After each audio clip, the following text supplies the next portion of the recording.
جوانان جنت کے سردار امام حسن مجتبی علیہ السلام کی ذات اقدس وہ ہے کہ جن کے کردار کو تاریخ نے اتنا داغدار کر کے پیش کیا کہ شاید محب اہل بیت بھی امام کو نہ پہچان پائے۔ یہ وہ تاریخ کے اوراق ہیں جو بنو امیہ نے اپنے سیاہ کارناموں کو چھپانے کے لیے اشرفیاں بانٹ بانٹ کے لکھوائے تھے۔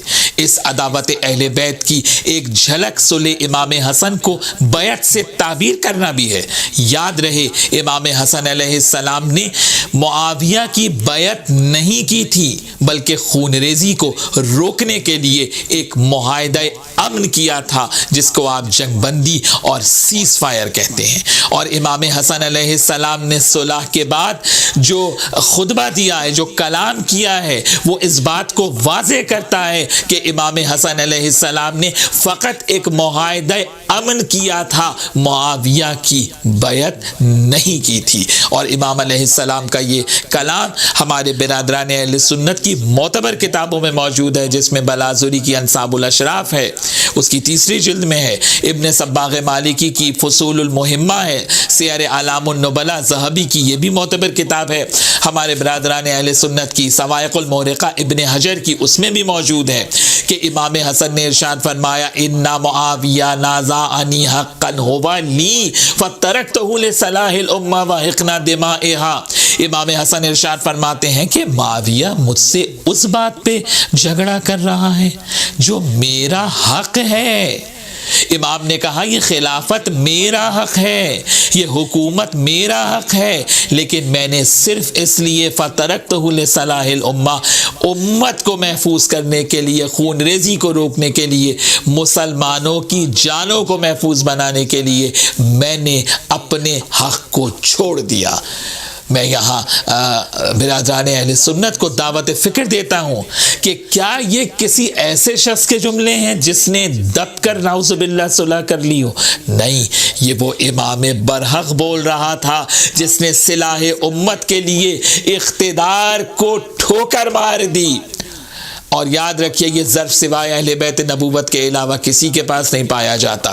یہ جملے ایک شکست خوردہ کے جملے نہیں ہیں، یہ جملے ایک فاتح کے جملے ہیں۔ امام حسن نے اپنے نانا رسول اللہ کی سیرت پر چلتے ہوئے اسی طرح صلح کی جس طرح سے رسول اللہ صلی اللہ علیہ وآلہ وسلم نے اہل مکہ سے حدیبیہ کے موقع پر صلح کی تھی، جس کو قرآن نے فتح مبین کہا ہے۔ وہ نانا رسول اللہ صلی اللہ علیہ وسلم کی فتح مبین تھی، یہ نواز حسن مجتبی علیہ السلام کی فتح مبین ہے۔ اور صلح کر کے امام حسن علیہ السلام نے قیامت تک کے لیے بنو امیہ کا اصل چہرہ تاریخ میں اور دنیا کے سامنے آشکار کر دیا۔ اب مجھے دنیا یہ بتائے کہ صلح ہونے کے بعد اب کہاں گیا قصاص عثمان کا نعرہ؟ اب کہاں گیا قصاص عثمان کا مطالبہ؟ یعنی اقتدار ملنے کے بعد سب ختم ہو گیا، یعنی وہ نعرہ کہ جس سے آپ نے جنگ جمل کرائی، جس سے آپ نے جنگ صفین کرائی۔ اور اس کے بعد امام حسن علیہ السلام نے انکنڈیشنل صلح نہیں کی ہے کہ بس غیر مشروط معاہدہ کر لیا ہو، بلکہ شرطیں منوائی ہیں۔ آپ مجھے بتائیے شرطیں شکست خوردہ منواتا ہے، ہارا ہوا انسان منواتا ہے، یا جو فاتح ہوتا ہے وہ شرطیں منواتا ہے؟ اور جو شرطیں امام حسن علیہ السلام نے رکھی ہیں، اس صلح کی پہلی شرط ہی امام حسن علیہ السلام کی فتح کا اعلان ہے کہ حاکم شام قرآن و سنت پر عمل کرے گا۔ امام حسن نے بتا دیا کہ حکومت اسلامی کا دستور اساسی، یاد رکھے دنیا، اسلامی حکومت کا دستور اساسی فقط اور فقط کتاب خدا اور سنت رسول صلی اللہ علیہ وآلہ وسلم ہے۔ یعنی امام نے بتایا کہ میری والدہ حضرت فاطمہ زہرا سلام اللہ علیہ اور میرے بابا علی مرتضیٰ علیہ السلام نے کتاب خدا اور سنت رسول پر عمل کیا، کیونکہ وہی حق تھا۔ اس کے بعد دوسری شرط اللہ اکبر، یہ مظلومیت ہے مولا کائنات علی بن ابی طالب کی۔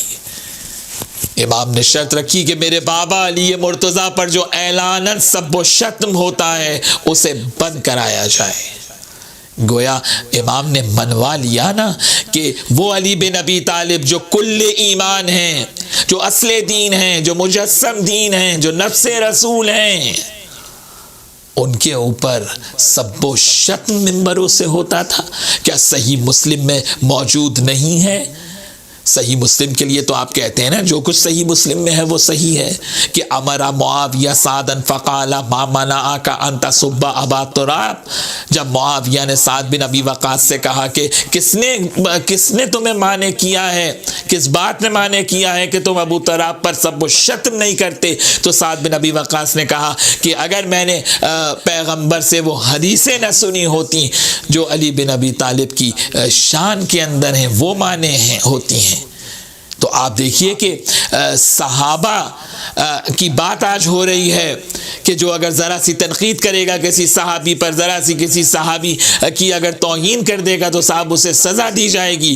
تو میں برادران اہل سنت سے یہ سوال پوچھتا ہوں کہ وہ جو کل ایمان کے اوپر، جو امیر المومنین علی بن ابی طالب کے اوپر سب و شتم کراتا رہا، آج مسلمانوں کا اس کے لیے فتویٰ کیا ہے؟ یہ ڈبل سٹینڈرڈ کیوں ہے؟ یہ دوہرا معیار کیوں ہے کہ ایک کے لیے معیار کچھ اور ہے، دوسرے کے لیے معیار کچھ اور ہے؟